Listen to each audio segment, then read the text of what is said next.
Buenos días, mi nombre es Jess Sandoval Barca, yo soy estudiante de Ciencias Criminológicas.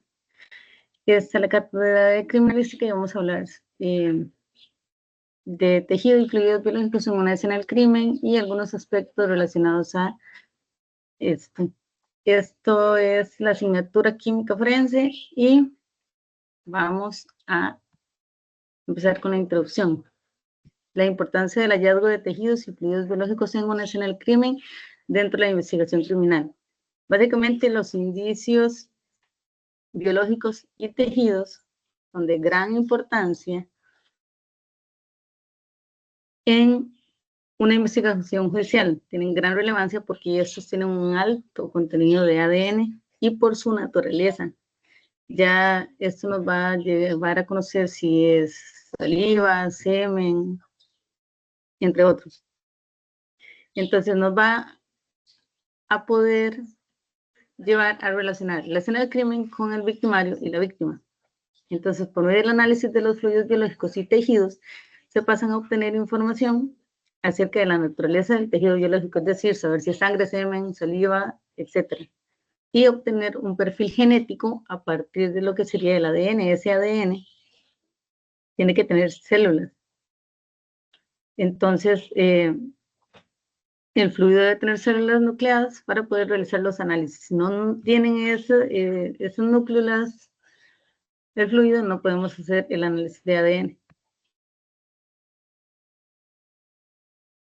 De las evidencias de origen biológico vamos a hablar de los tejidos, que su composición son células, tienen una matriz extracelular, que son producidas por ellas mismas, y en algunos tejidos hay gran cantidad de estas y en otros hay muy poca.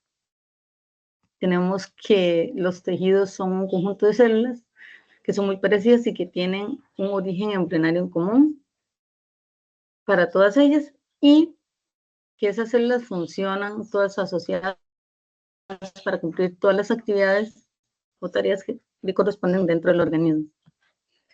Por otro lado, tenemos la sangre, que en su composición tenemos una fase líquida y una fase sólida. La fase líquida es el plasma y la fase sólida está integrada por elementos formes que poseen células sanguíneas y también glóbulos rojos, hemoglobina, glóbulos blancos. Dentro del concepto que tenemos de sangre, sabemos que es líquida, que es viscosa y que generalmente es alcalina, que es roja. Se pasa a coagular dentro de los 3 a 5 minutos después de que sale del cuerpo y en un adulto hay un promedio de 5 litros. Entonces, es un tejido conectivo y que pertenece a nuestro sistema cardiovascular. Entre las funciones de la sangre es transportar oxígeno, sabemos que lleva nutrientes y desplaza desechos para su eliminación y que pasa a regular nuestra temperatura. Del semen sabemos que en su composición son de espermatozoides y algunas otras secreciones producidas por los demás órganos sexuales como la vesícula seminal, la próstata, las glándulas bulbouretrales y el epidídimo, que es un líquido que es viscoso como de color blanco, que se expulsa a través de la uretra cuando se produce una eyaculación. La saliva en su composición es de proteínas, amilasa y mucina básicamente, y electrolitos como el sodio, el potasio, el bicarbonato, entre otros. La saliva es líquida, es un compuesto en sí mismo que posee sustancias viscosas. La producen las glándulas salivales o exocrina. Dentro de las funciones es lubricar los alimentos y que nos permita ingerirlos o tragarlos de una forma más fácil. Vamos a hablar del tema 2, que sería la integridad de los indicios biológicos. Hay factores que pueden comprometer la integridad de los indicios biológicos en la escena de un crimen.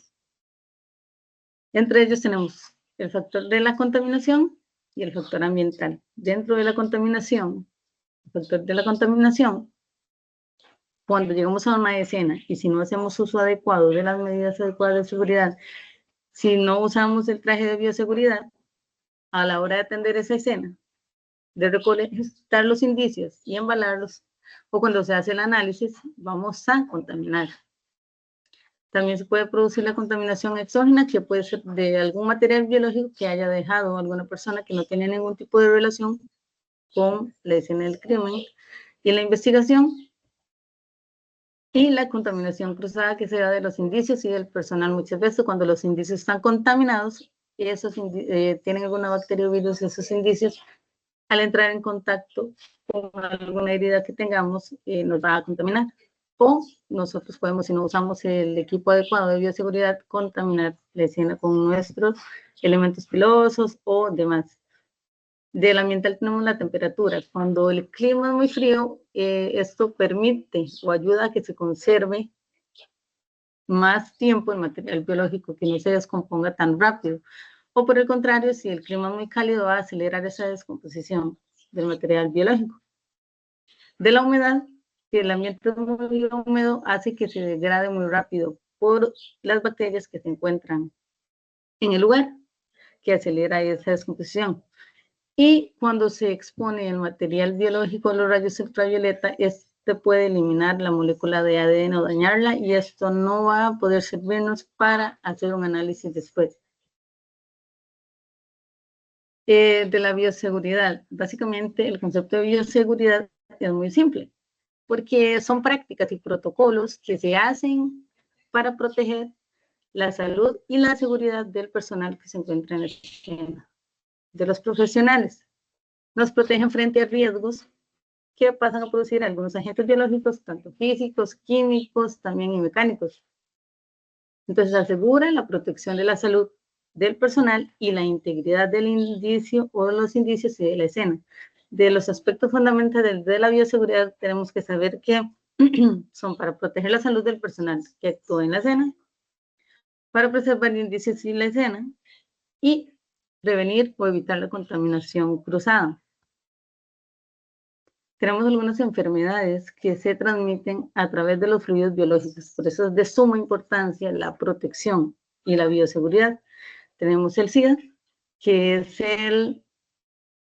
es un virus muy peligroso y contagioso, porque básicamente lo que ataca es nuestro sistema inmunitario y destruye los glóbulos blancos, que son los encargados de la protección de nuestro cuerpo contra infecciones, combate las infecciones. Cuando nos contagiamos del SIDA, esos glóbulos se destruyen, se mueren.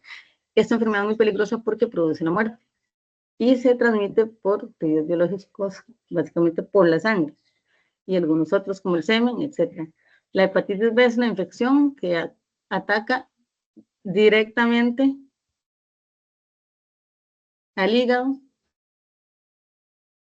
y está causada por el virus de la hepatitis B.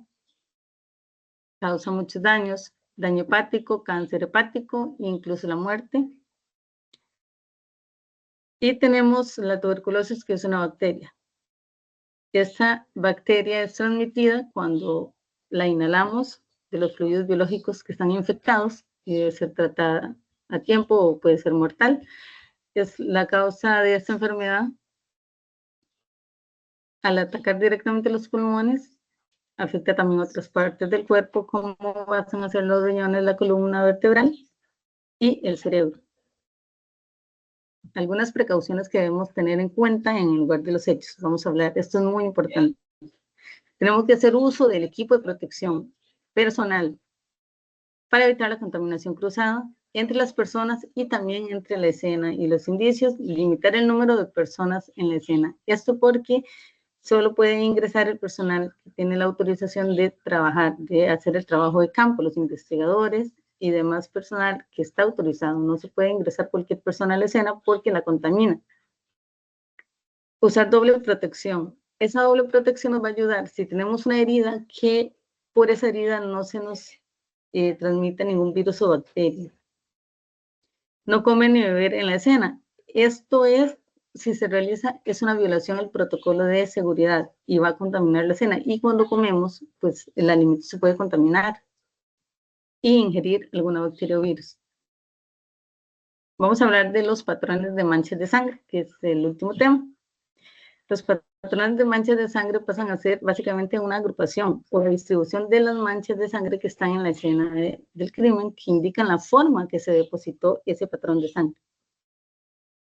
Entonces, los patrones de manchas de sangre se dan por la densidad. La densidad es, pues, la masa y el volumen de la sangre. Existen patrones por manchas pasivas, por salpicadura, perdón, y manchas modificadas.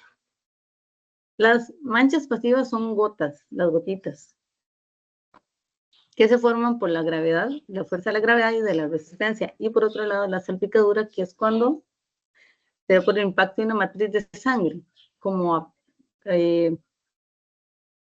cuando salpica la sangre en dirección del impacto que se realizó. Van en la misma dirección, digamos, del impacto, las salpicaduras y las manchas modificadas, que son un indicador de cambio tanto físico, cuando se pasa a modificar el cuerpo, o fisiológicamente ese patrón.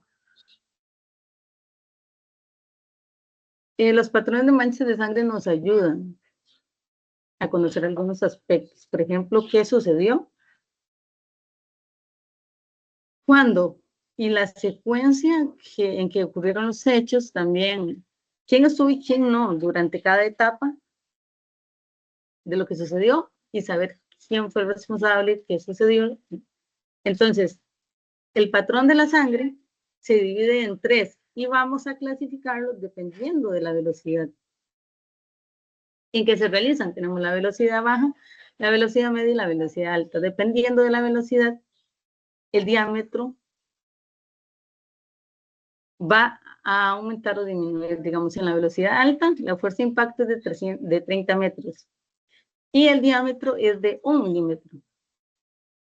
Es básicamente relacionado a disparo de armas de fuego. La velocidad media es por la fuerza de impacto de entre 15 a 30 con un diámetro de menos de 4 milímetros. Entonces, vemos que la velocidad baja tiene una fuerza de impacto de 15 metros, pero su diámetro que se forma es, en la gota, es de 4 a 8. Entre mayor sea el impacto, la velocidad del impacto o de lo que sea, va a disminuir su diámetro. Tenemos las características de la formación de patrones de manchas de sangre. Entonces, su formación se debe a